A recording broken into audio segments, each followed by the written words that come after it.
안에서 승리하는 복된 하루가 되시기를 간절히 축원을 드립니다. 어릴 적에 그 가장 무섭게 보았던 어릴 적엔 정말 너무나 무서웠던 TV 프로가 있는데 바로 전설의 고향입니다. 전설의 고향이 시작되면 벌써 이불 속에 딱 들어가서 숨을 준비를 하고 있다가 귀신이 나오면 바로 이불을 뒤집어 쓰고 뭐 소리를 지르기도 하고 뭐 그랬던 기억이 있습니다. 그런데 그렇게 보고 나면 한 며칠은 계속 귀신이 옆에 있는 것 같더라고요. 막 무섭고 두렵고 그랬는데, 그런데 어른이 되고 나니까 전설의 고향이 무섭습니까? 안 무섭죠. 유치하고 뭐 좀 아무렇지도 않은데, 그런데 그 어릴 때에는 그 전설의 고향이 그렇게 무섭고 두려웠던 그런 때가 있습니다. 여러분, 근데 매일을 이런 공포 속에 여러분 살아간다고 한번 생각해 보시기 바랍니다. 과연 살 수 있을까? 특별히 사탄이 우리 가운데 끊임없이 성도들 가운데 이런 공포심을 갖게 하고 또한 이런 두려움을 갖게 해서 우리를 하나님의 뜻에서 멀어지게 하는 그런 일들을 하거나 아니면 그런 역사를 일으키려 하고 있다는 겁니다.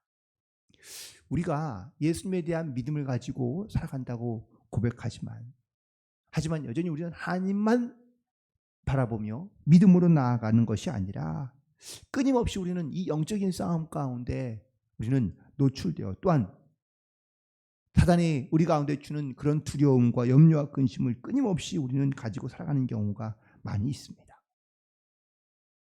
오늘 특별히 본문에 있는 말씀 속에서 이 믿음이 있다고 말하는 제자들과 믿음이 없으며 또한 나를 배신할 것이라고 말씀하시는 예수님의 말씀이 계속해서 상충되고 있는 것을 보게 됩니다.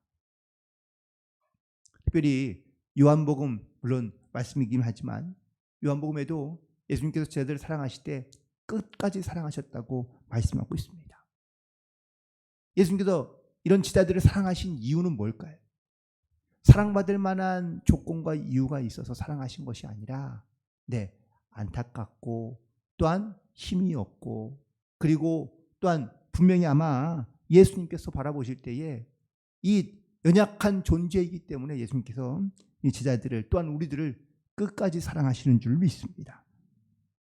오늘 특별히 본문에 있는 말씀 가운데 31절에서 예수님께서 오늘 밤에 너희가 다 나를 버리리라 라고 말씀하신 이 말씀은 주님께서 제자들 향해 말씀하신 말씀이지만 제자들 가운데는 이 말씀이 잘 인정하고 싶지 않은 겁니다.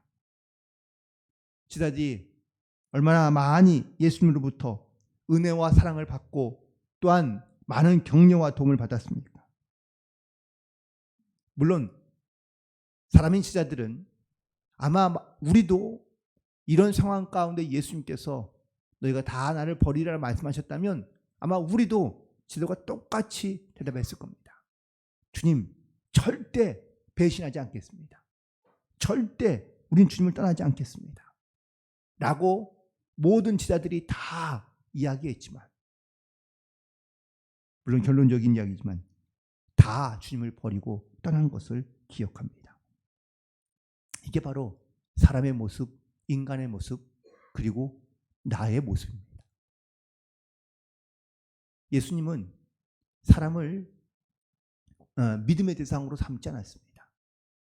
사람들이 다 기적을 행하실 때 그 기적을 보고 믿었다고 요한복음 2장에도 기록되어 있지만 예수님은 사람의 속을 다 아시기 때문에 그를 의지하지 않았다, 신뢰하지 않았다라고 말씀하고 있습니다. 우리도 물론 예수님께 우리의 신앙과 믿음을 가지고 살아가지만 그 사랑과 그 은혜를 잊고 살아가며 심지어는 우리는 이 제자들처럼 배신하며 하나님을 의지하지 않고 믿지 않고 살아가는 경우가 분명히 있습니다.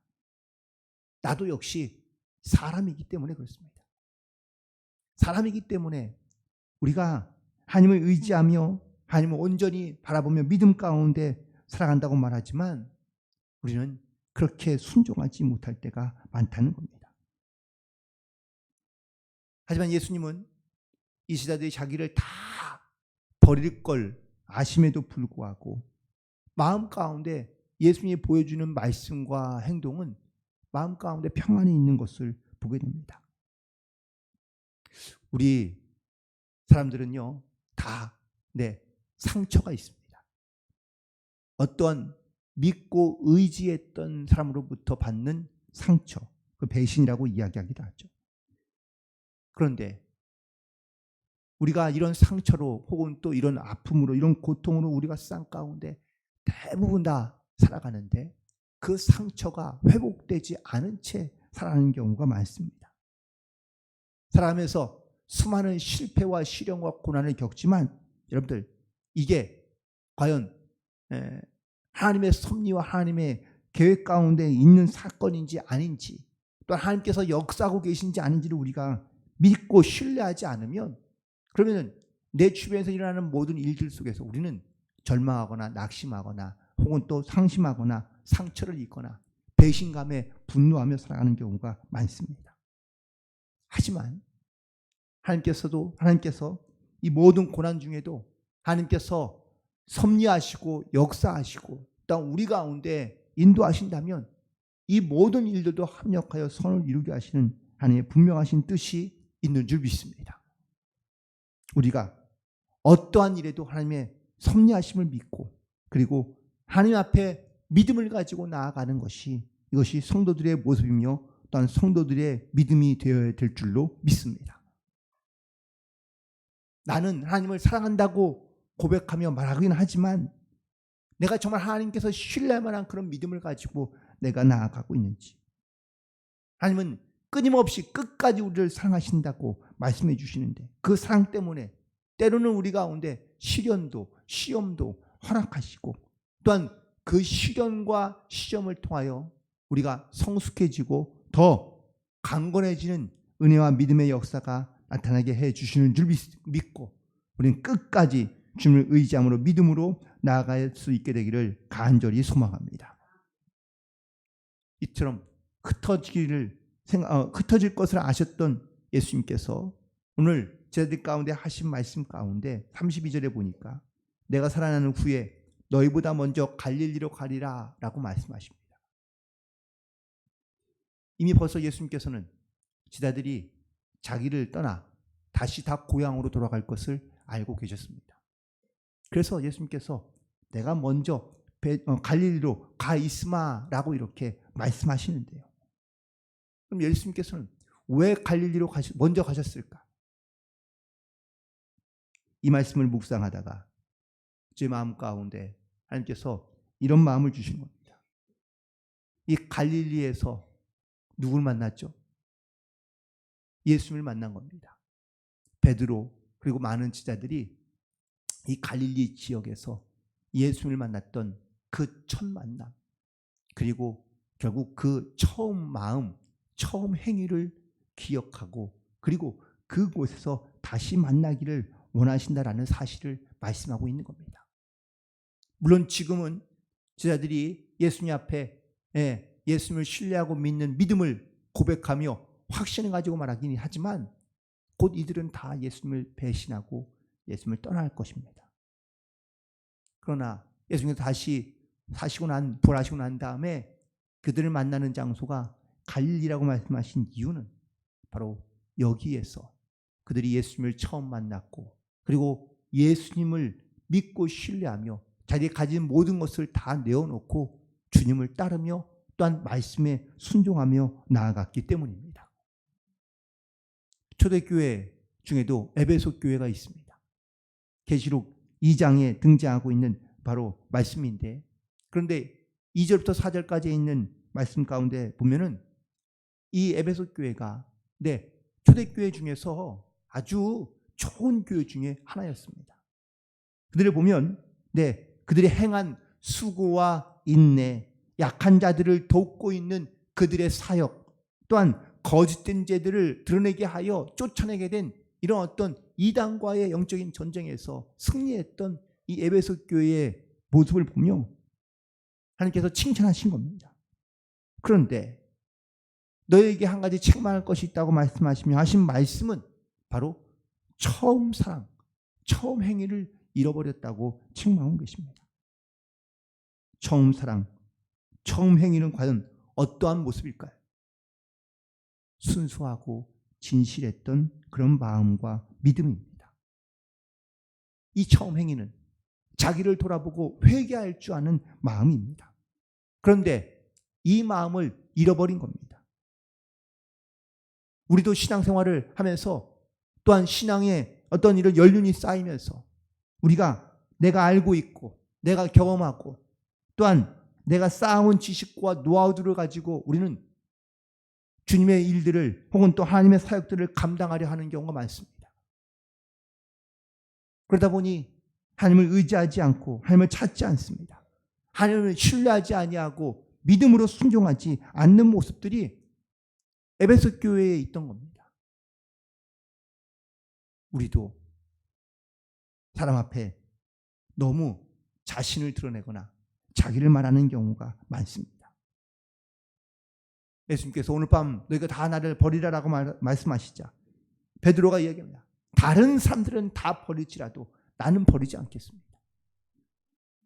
여러분, 이게 바로 우리의 모습이기도 합니다. 우리도 내 마음 가운데 아마 이런 교만이 있을 수 있습니다. 내가 저런 사람만큼은 아니고 나는 괜찮지. 그리고 나는 괜찮을 거야 라고 이렇게 말하거나 생각하는 경우가 종종 있습니다. 그런데 이것도 우리의 교만입니다.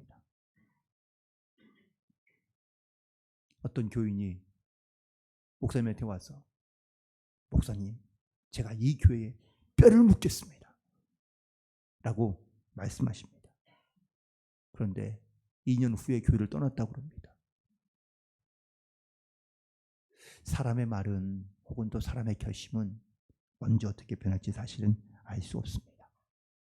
물론 노력하고 애쓰며 힘써야 되지만 오히려 하나님 앞에 자기를 낮추고 겸손하게 기도하며 주여 나의 믿음 없음을 용서하시고 주님 나를 도우시고 그리고 우리 가운데 함께 하시고 역사하옵소서라고 기도하며 겸손하게 우리의 마음과 생각과 또한 우리의 중심을 주께 온전히 맡기며 나아갈 때 주님께서 도우시고 주님께서 역사하실 때 우리가 합력하여 선을 이루는 놀라운 은혜가 우리 가운데 나타나게 되는 줄 믿습니다. 그래서 우리는 더욱더 하나님만 의지하며 하나님만 믿음으로 나아가야 될 줄로 믿습니다. 결국 이 제자들이 주님을 다 배신하고 떠났지만 또 하나님께서 이런 연약한 자들을 다시 찾아가 주시고 만나 주시고 또 그들 가운데 다시 믿음을 회복하게 해 주셔서 결국 이 제자들이 성령의 충만함을 받고 하나님의 뜻대로 순종함으로 그 사명을 잘 감당할 수 있는 그런 복된 사람으로 제자들로 쓰임받게 될 줄로 믿습니다. 오늘 말씀을 다시 한번 묵상하면서 내가 하나님의 뜻 안에서 살고 내 생각과 자기의 욕심대로 살다가 삶이 힘들어지면 우리는 사람을 탓하고 환경을 탓하고 하나님을 탓할 때가 얼마나 많은지 모릅니다. 물론 우리에게 이 인간이 갖고 있는 어떤 본성에 가까운 모습이기도 하지만 너무 지나치게 습관적으로 우리가 탓을 하는 경우가 많이 있는데 이 탓은 결국 자기를 병들게도 하지만 남의 영혼도 역시 어둡게 만들고 그리고 무엇보다 우리가 하나님을 온전히 믿지 못하며 또한 믿음으로 살지 못하고 있는 하나의 증거인 줄로 믿습니다. 그러므로 우리가 먼저 하나님의 살아계심을 믿음으로 고백하며 그리고 하나님께서 반드시 이런 어떤 시련과 시험과 고난이 있을 때마다 우리를 더욱더 하나님의 뜻 가운데 견고하게 하시는 하나님의 섭리와 계획이 있음을 믿음으로 고백하며 또한 나의 연약함을 우리가 주님 앞에 고백함으로 그리고 우리 가운데 진실한 그리고 순수한 하나님을 바라보며 믿음 안에 나아갈 수 있는 영적인 믿음이 견고하고 단단해져서 내게 맡겨진 모든 사명과 하나님의 온전하신 뜻을 믿음으로 바라보며 하나님만 바라보며 믿음 안에 승리하며 살아갈 수 있는 그런 모든 성도들이 되기를 주님의 이름으로 간절히 축원을 드립니다. 기도하시겠습니다.